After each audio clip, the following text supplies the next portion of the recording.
Hello again, everybody, and welcome to another edition of the Lehigh Wrestling Report. I'm Nick Monahan. On today's program, we'll be taking a look at what has transpired in the last few weeks as far as Lehigh Wrestling is concerned. We'll take a look at the upcoming schedule as well. And as always, the head coach, Greg Strobel, gives us his finer points of wrestling with inside moves. On the set today, we have Greg Strobel, the head coach.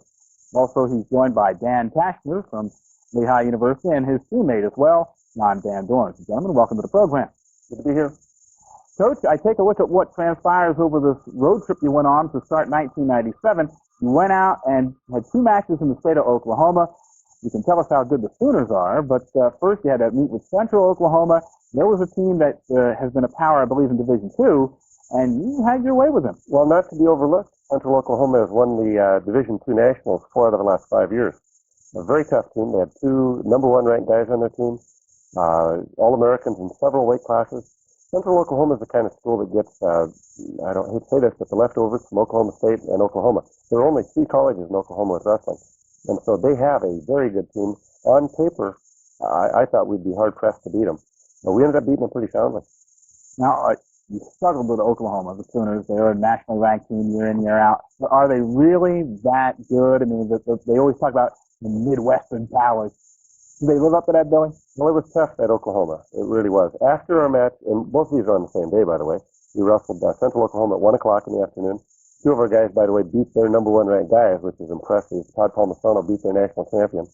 But the problem we had was we had to hold weight. We had to make weight again Friday night for our match with Michigan, which was going to be on Sunday. And so all day the guys had to be careful in terms of refueling, rehydrating, and all that. And we were a little bit flat for Oklahoma, but we had some close matches. The score is a lot worse than the real match. After that, it was a trip to Michigan. Michigan Wolverines are always tough, and I know this is one that Lehigh's had problems with Michigan on and off in the past. Well, Michigan's a great team. I mean, Big Ten, all the Big Ten status that they get with that. Third match on a road series. That, whenever you're on the road, it's planes, automobiles. You have terrible weather and all that. After we left Oklahoma, it's 83 degrees. You get into Michigan, it's like 0. And we did something that's the hardest thing to do in sports. We arrived late, didn't go to the hotel, went to the gym and worked out. And all the guys were complaining. I mean, they were crying. They were sore and tired. They wanted to go back to their room and just watch sitcoms, But instead, we worked on what we needed to do to give Michigan a go. And in fact, we did. We were without 3 of our varsity starters, and Michigan was without 1 of their varsity starters. At the time, they were ranked 8th in the nation, and they didn't take the lead till 190. Wow. So it was impressive. Michigan won that one, I believe, 23-16. Like you said, you have been wrestling recently without basically your upper weight. Well, we've had some problems. Bad luck. Wrong things happen at the wrong time. We were without, actually for Michigan, we were without Murat Bedorchik. He didn't make weight. We're also, right now, we've got a problem with Todd Palmisano. His knees are bad. Will Clausen, a little frustrated in the room and did a freshman mistake or worse. Ended up cutting his hand. He's lucky he's not as bad as it could be. He's actually back practicing with us now, and we expect to see him right away in action. But he did miss a couple road trips, which hurt us real bad. And, of course, we've also got problems with John Leonardis with grade problems that we hope will be resolved. Now, after those road trips, you pack it right back up. You go down to Virginia Duels. You go 1-3 down at Virginia Duels. You did have a win over Northern Iowa. It's always nice to be a school from Iowa, no matter who they are. Well, I'll tell you what. If we would have had a team, we would have been seeded. We'd have been seeded in the top 8, which would have put us against one of the lesser teams that were there. Actually, 10 of the 16 teams were all nationally ranked. And so there aren't very many easy guys to wrestle. And we ended up with Cal State Bakersfield first match. We actually drew Edinburgh, and I complained. But then we drew Cal State Bakersfield. They were only 3rd in the nation last year. And so they beat us pretty soundly, although we gave them a pretty good fight. Our second match was with Northern Iowa. The boys were motivated. I'll tell you what, I told them if we didn't beat Northern Iowa, we were going to get up at 6 o'clock the next morning and work out because we had to watch wrestling all day. And in the history of Lehigh wrestling, Lehigh had never beaten Northern Iowa. So beating Northern Iowa was a big win. We had a good lead on them going into 167. Needed every bit of that lead. And then I think the match of the night was probably John Van Doren beating their All-American at 190. So it was a fantastic win for us. Then we had Oregon State rematch. Didn't have the lineup that we had before. They were hot. We were not. All those kind of things. Actually, we did fight them real well. We went out there and fought with them, but they just had the firepower, and we didn't beat them. When all said and done after the road trip is finished, is there a silver lining that you can sit back and say, well, I got more guys in the lineup, more guys had a chance to show me what they can do at this time of the season? It's never a bad thing. Whenever you get a guy in there that hasn't been seeing varsity action, and he kicks it up a notch. We've seen that happen. They're starting to wrestle better. They're starting to say, hey, wait a minute. If we keep at it, we could be varsity pretty soon. And I think the guys are wrestling well. In fact, right now, at this time and place, I think we're right where we want to be. Our guys are in really good shape. We're working on the right kind of technique. It just needs to come together now. We've got quite a few guys with win records that are in the positive category, which I'm real happy with. But from a technical standpoint, I think we're doing the right thing. Let's take a look at some of the records of Lehigh wrestlers. Right now, you have 8 wrestlers who have winning records.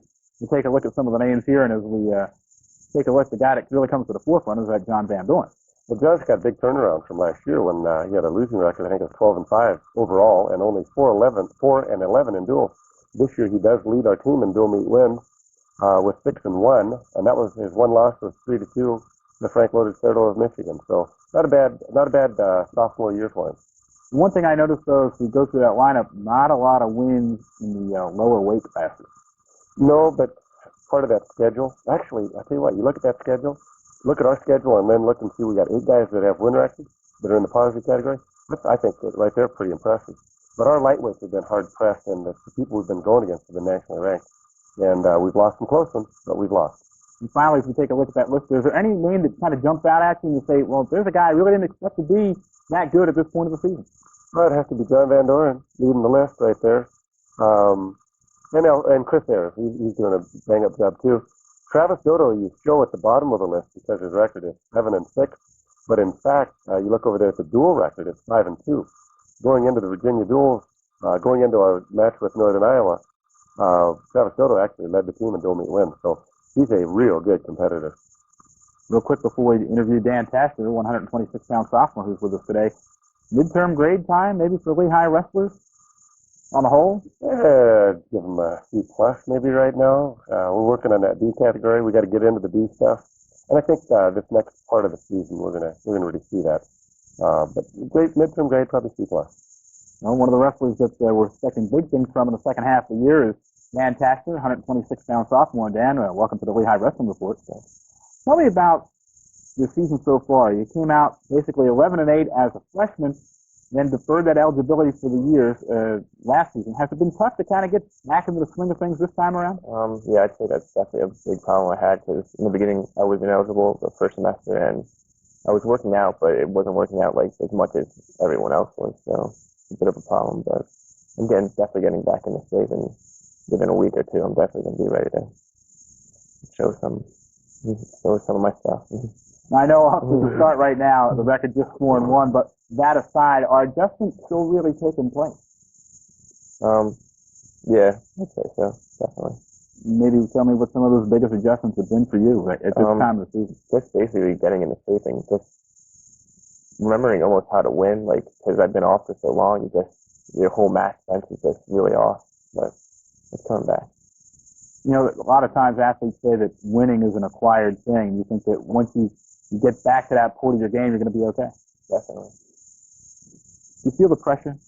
I mentioned just a minute ago to the coach, and he says, well, the lower weights, we haven't had a lot of wins there. You're at 126 pounds. Is there pressure on that part of the lineup to say, hey, we got to step it up now? Yeah, I think so a little bit because he's definitely not been doing very well so far in the season, but I'm very positive for the rest of the year. And because I know working out with Mike, he's definitely one of the best wrestlers around at 118. I know I'm one of the best wrestlers around at 126, and we just got to get to that next level, and we will. Coaches, you hear the confidence level, and of course, you can't win before you have confidence. Well, that's what I would say about Dan right now. That time off, right now 1-4 on the season, he needs confidence desperately. But I think he has an inner confidence. You can see that. You can feel that when he talks. He's got the confidence to do it. It's just a matter of getting experience now. Dan, I know you're a local product, wrestled at Nazareth. Is it a hindrance or is it a help having so many people close to home? A lot of times you got a big support behind you, but then again, there's a lot of people looking over your shoulder. What's it like wrestling at Lehigh, coming from a local town like Nazareth? Well, I think it's great having when you look up in the crowd and you see people you know there, but it's also a bit scary sometimes when you go on the mat and you know all these people are expecting so much. Like, you win every match in high school, and then you go to college and you don't win every match. And it's a little scary sometimes, but I'm getting used to it and hopefully start to win every match like I used to. I know when I was going through the Lehigh Media Guide, you listed Mike Frick as one of the role models. Of course, he's one of the all-time wrestling greats at Lehigh. How was he such an influence on you? Well, he was my assistant coach my junior and senior year, and we wrestled with him every day, and he definitely helped me, probably the most, win a state championship in Nazareth. Coming up, Lehigh takes on Drexel. You're looking forward to seeing your brother. I know he wrestles for Drexel at 118. If he goes up to 26, you go head-to-head with him. Well, he's been wrestling 26 the whole season so far, so chances are we'll probably be wrestling together. Has that ever happened before in recent memory? Lehigh? Only in the room.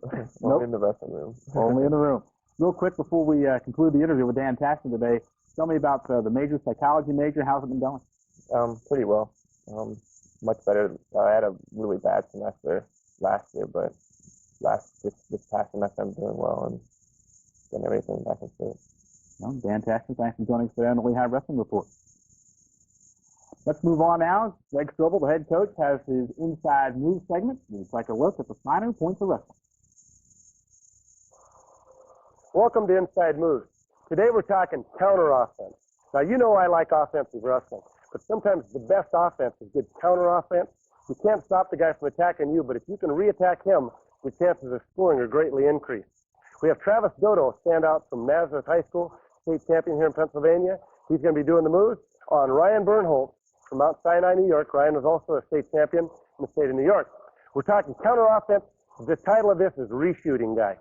Ryan's going to shoot, and on the first one, Travis is going to come back with a high crotch takedown. Okay? So Ryan makes the shot, boom, and Travis comes straight in, gets a nice takedown with a high crotch. Let's see that one more time, and we're going to break that down. Okay? First thing you got to do, obviously, is stop the shot. Make the shot and freeze. Boom. He stops the shot. Has him blocked right there. The reshot comes from this. As Ryan recovers, Travis immediately follows back in for the shot. And I mean immediately. If there's any space between you and your opponent, he's going to react and stop you. From there, he shoots in, primary move on the high crotch, lift, drive him to the mat. Okay? Let's see the double out of this one. And let me reemphasize that one more time. Well, matter of fact, let's do it the wrong way once, just for once. What I want you to do is shoot, give him a little bit of a gap, and then you're going to recover. Okay? He shoots. If he gives him too much of a gap and you make your reshoot now, reshoot, it's too easy for Ryan to stop him at that point. Matter of fact, Ryan can get his own reshot. What you got to do is make that no gap. As we teach this, it's no gap between you and your opponent. He shoots and you reshoot him. This time out of a double. Shoots a double. Okay, boom, and he's going to come back in. Nice double, drives him right to his back. Best kind of double, too, by the way. Knocking him right over backwards. Catching his opponent completely off guard. The third one that we practice from this is a single. This is where Ryan is going to shoot with the other leg forward, and Travis is going to come up with a single on the far side. Okay, shot right here, and immediately follows right back with a single, and from there, sometimes we just reach across and catch a double out of that, okay? Single to a double in that. One more time on that one, and this is a single. So you got either leg, you can attack left leg, you can attack right leg, or you can attack both legs out of this reshot stuff. Here comes the shot, and right there coming the reshot back in, okay? Now, one good way of learning how to do this, by the way, is a drill that we use here called the shoelace drill. And I'm going to demonstrate that, or have these two guys demonstrate that for just a moment. And both these guys are on offense. And their objective is simply to just try to touch the other guy's shoelaces. Let's do that for just a second here, as they just try to touch the shoelace. And as they make an attempt, there's an offensive attempt.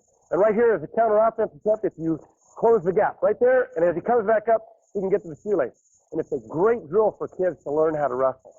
And that's it for Inside Moves.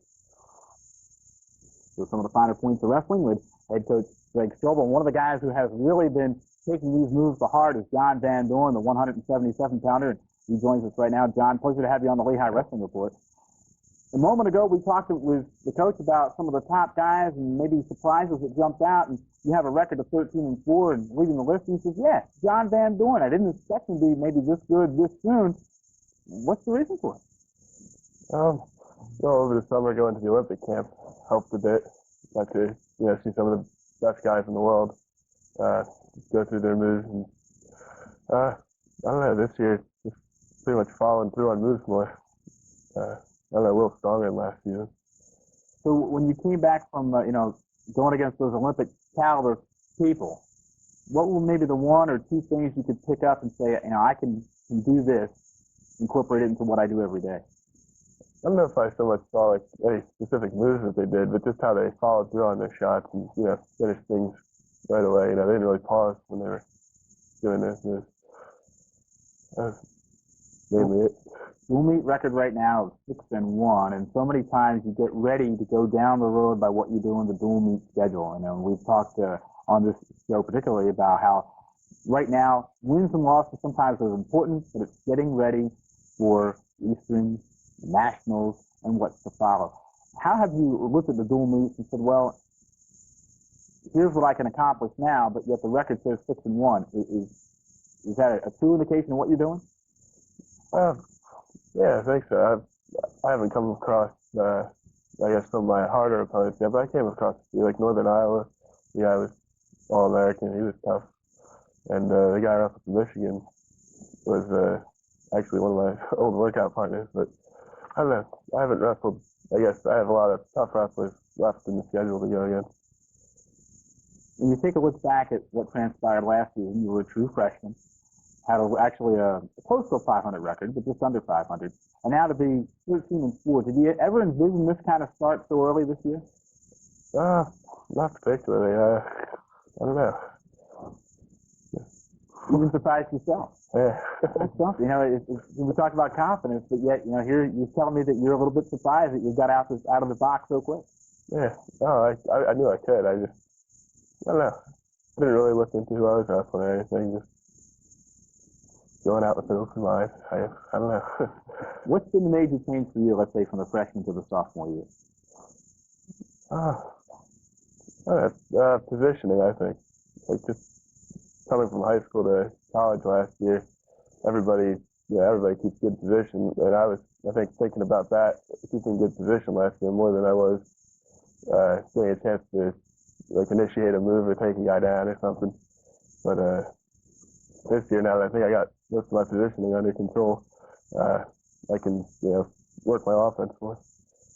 Coach, I take it that you never let this guy see the EIWA rankings because he is ranked third. He's one of the best in the East, and yet it seems like he's just taking it all in stride. Well, yeah, we don't look ahead that far, and actually with John, John's got a pretty good outlook on every match. He doesn't look ahead too far. Just the next match, want to win the next one.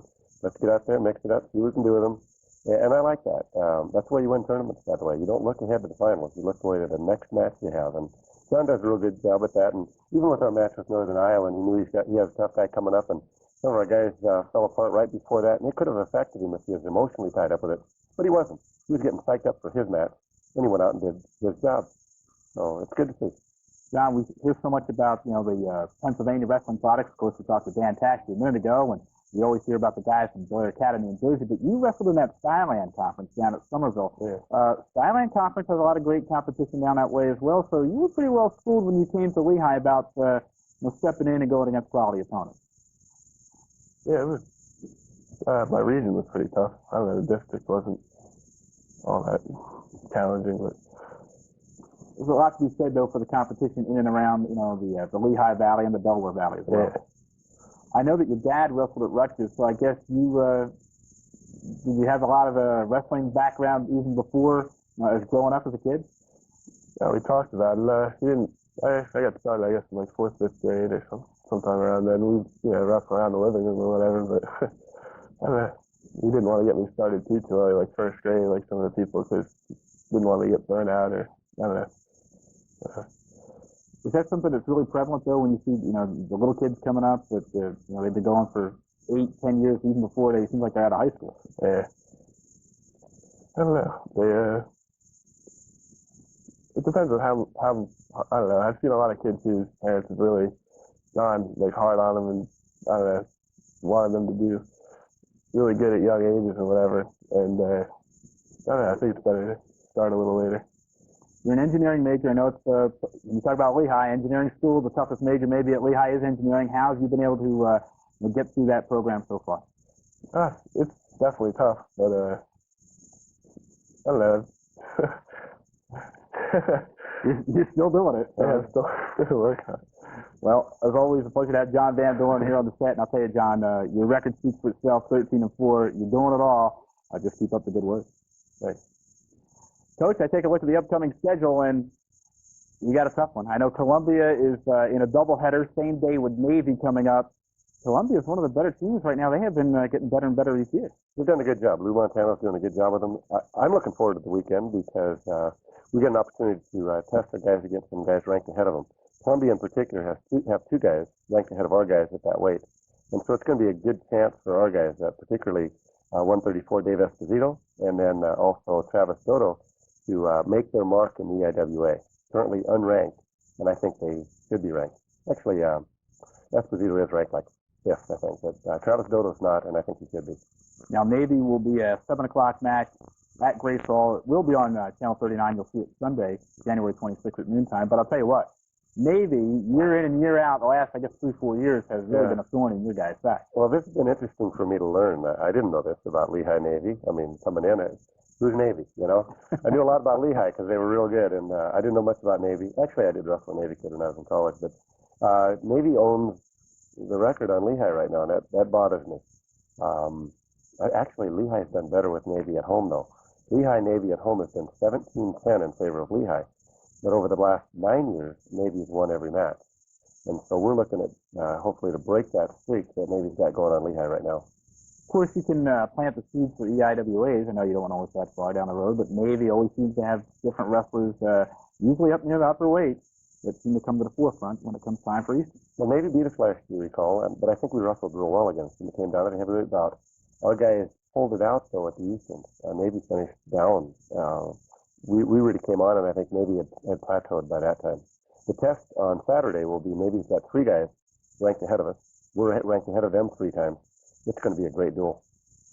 As we go further down the schedule, I know you have Clarion coming up. That's the January 31st match. You beat Clarion last year, didn't you? Well, in the school's history, we've only wrestled them 1 time. We're 1-0 against Clarion. It was an amazing duel last year. Literally going into the duel, I was hoping we didn't get shut out. The boys rose to the occasion, wrestled like they've never wrestled before, and probably the biggest win last year was against Clarion. Again, this year they're ranked, they're loaded for bear. We're going to be hard pressed on Friday night against Clarion. By the way, that night we also have a JV match with Blair, and we also have a kids clinic that night. So a lot of things happening that Friday night. The next day we take on Drexel, which we've already talked about. Fantastic might get a chance with his brother. And Drexel's got a very much improved team. But the big one coming in on that weekend has got to be Edinburgh. Now, we beat Edinburgh last year, but Bruce Baumgarten redshirted his best guys last year, too. Edinburgh won the Virginia duel. So that just tells you how good Edinburgh is. They're ranked like in the top 10 or so, and they're loaded, and Bruce is coming to town looking for revenge. So that's going to be a great weekend. We're going to have a lot of fun with that one. Let's back up just for a moment. The kids clinic on Friday the 31st of January. Tell me about that. Maybe what you have planned, what age level they're going to be, and well, we'll take kids of all ages. Okay. Literally, it's free, which is kind of a nice price. We're going to have the match with Blair JV at 5, and then at 6:45 for 1.5 hour put on a kids clinic. And very successful last year. It was amazing. We had kids coming from all over the place. And I have my wrestlers out there, and each of my wrestlers show the favorite hold. And we tie all this into good fundamentals of what we learn, how we do it. And I tell you what, it was very successful last year. I've already gotten a lot of calls on it this year. I think we're going to have a good crew this year, too. And, of course, with Blair Academy coming to town, the #1 prep team in the country, you're going to have the pens and pencils out for early signing period? Well, we'd love to sign a few of them up anyway, but next signing is in April, so we won't be able to do it. But certainly it is a good chance to see the Blair guys. As we get into the second half of the season, we have a couple minutes left in the show here. What would you like to see maybe different, outside of wins and losses, obviously, but what has to be done different? If there's a couple things out there that Lehigh has to work on, what would it be? Well, we have 13 more duels, and that's quite a season, isn't it? 20 dual meets in a season. What we're doing is we're double dueling it. We need to really step it up the second half. Like I said earlier, I think we've been working on the right things. Now it's time to put it all together. And so we've really challenged the guys over the last 2 weeks, and actually through this whole month of January. The challenge is to step it up a notch. The challenge is to get the weight where you need it, and really start having that confidence that we can compete with anybody in the United States. We really, truly can. Even though we're real young, even though we're not ranked, I think we can compete with them all. And if I believe it, they've got to believe it, and I think that's going to be the turnaround for us. All right, so confidence is one of the things. Now, if you had to say, well, there's a couple areas of specific improvement, where would they lie? Well, I think our shape is where we need it to be. I think our weight, in general, our weight has been a little bit high. Nutritionally, I've been concerned about our guys, making sure they eat the right things. Their bodies are just engines, and you put in the right fuel, and it's going to produce. From a technical standpoint, it takes a long time to learn some new moves. It really does. People don't realize how long it takes to learn how to reshoot. They don't realize that's what we talked about on today's Inside Move segment. How long does it take to really learn how to do that? It takes years to do it. And these guys have been working on what I show for the last year and a half. Now, they came here knowing how to wrestle, but they didn't come here knowing how to wrestle like the Lehigh School of Wrestling teaches now. And it's taken this long to start to turn the corner, and some of them are. They're starting to turn the corner. John Van Doren is an example of that. And if I have to maybe get the crystal ball out, the IWA rankings, where does Lehigh kind of stack up at this time of the year? Well, currently we're ranked second, but we should be ranked third.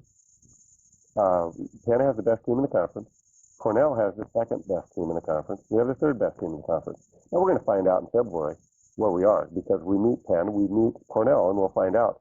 And if our guys rise to the occasion, we could win the conference. We could beat both of them in duels. But if we don't do the right things, obviously we won't. Cornell, Rob Cole says he's got a young team. He has 5 seniors on his team. I don't call that young. Okay, well, we'll find out as we go down the road. My pleasure, again, to have Greg Strobel on the set today, Dan Tashner and John Van Doren. Thanks for joining us on this edition of the Lehigh Wrestling Report. And also, thanks to you for watching. We'll see you again next time around, right here on the Lehigh Wrestling Report.